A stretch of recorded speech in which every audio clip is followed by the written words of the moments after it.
Bridget Jones. It's time to live.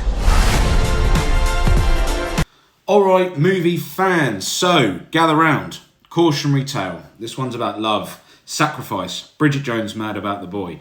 Because when your wife is not feeling great and you want to cash in some future guilt-free FIFA time, or maybe a cinema trip without the, have we really got to watch that one? You offer her anything. And sometimes, and this time, it meant Bridget Jones. So, wife wasn't feeling well last week. I said, what do you want to watch? She had it in the chamber. Bridget Jones, mad about the boy. It was starting before I could even finish my sentence. I hadn't seen the other ones. I went in cold. Imagine starting Return of the King without watching The Two Towers. And I'm sat here like, what is going on? Who are these people? Where's Colin Firth? What's going on? I wasn't sure what to think, but it kind of got me. I'm glad I watched it. So here's the deal. Bridget, she's now single, older, wiser, but still bringing that charm to the character that I've come to know since watching this film. Hugh Grant's character, apparently dead. Or is he? The movie's less about diary entries and more about grief, resilience, and what it means to move on. And honestly, I was caught off guard.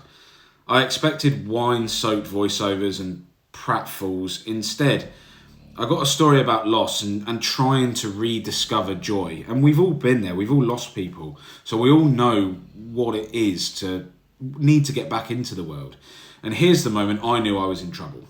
There's this scene. I'm not spoiling anything, but Bridget Jones opens up about how hard it is being strong for somebody else when you're still healing yourself.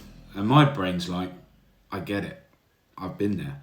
Meanwhile, streaming, of course. It was tender, it was human, and suddenly I wasn't just watching this to bank husband points. I was in it. I was in the Bridget Jones cinematic universe.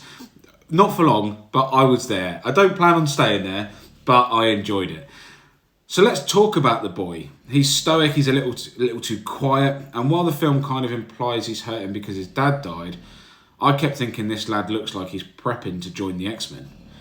Give the boy a hug, a comedy subplot, and, let's bring some more comedy to this.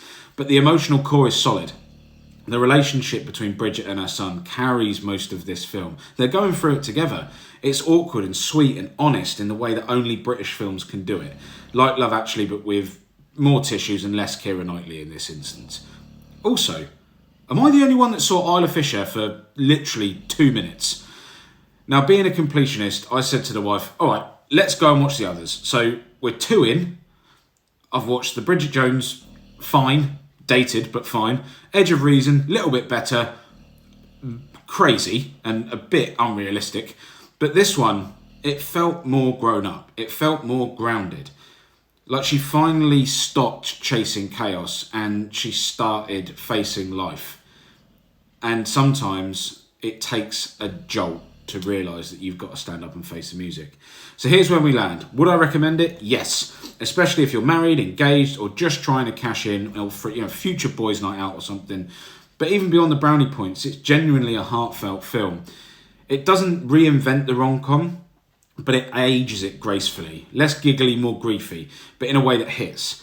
Zellweger brings the charm, and the writing is mature with just enough awkward to remind you it's still a Bridget Jones movie. So, I've earned my husband points. Can you do it as well? I'd give it a go. It's not too bad. I got a movie I didn't hate, I got a little bit emotional, I got my husband points. It's a win-win, okay? So, let me know in the comments, what's your I only watched it for them movie? Did it break you emotionally? This one almost got me. But if you enjoyed this review, give it a like, give it a subscribe, ring that bell so I can keep you exchanging cinema takes for domestic peace. Catch you next time, preferably with less crying, more explosions. Woohoo! But phase 2's coming up, so Iron Man 3 is next. I'm looking forward to it. I think it's a little bit overhated.